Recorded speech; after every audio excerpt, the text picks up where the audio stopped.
There is something important called brain and heart coherence that happens in the human experience, where even if you try and visualize something, if you're not feeling it, it will be an incomplete experience. Which is why a lot of us want to be rich, but we don't believe we can be rich. And so therefore we're not rich. We'll sabotage.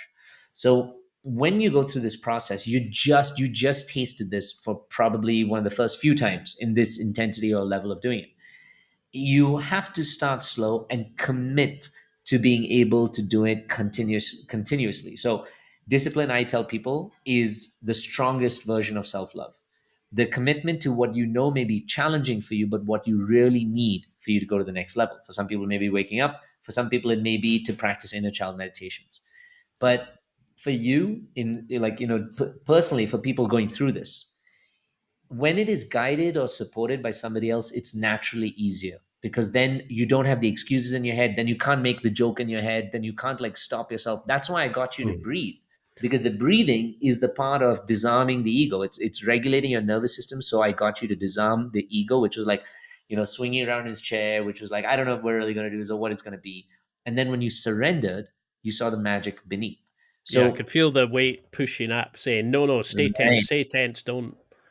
Exactly. Like you said, and that comes in terms of making a joke, because making a joke allows you to stay tense and not surrender, which allows you to not change.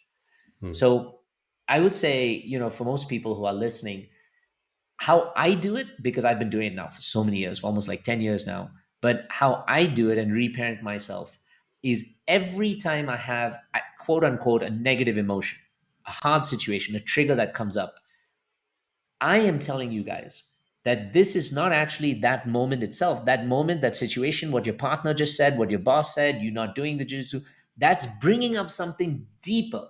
So I use those moments to create some separation with the present. And I'll say, like, give me a second. If I'm with my partner, I'll say, give me a few moments.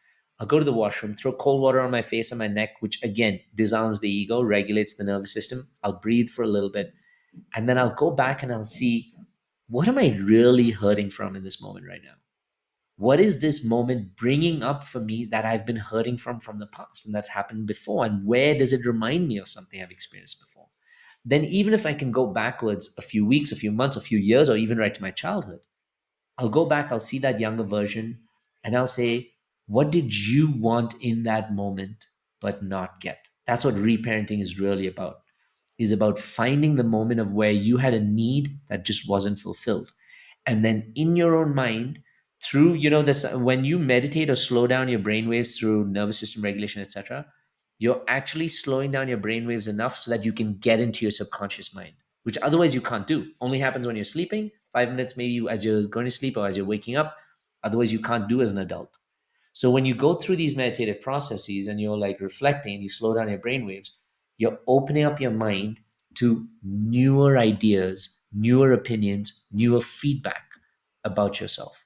So you take those same situations and moments which are so traumatic, rejecting, painful, and now you don't have to change the outcome, but you change how you felt having that outcome.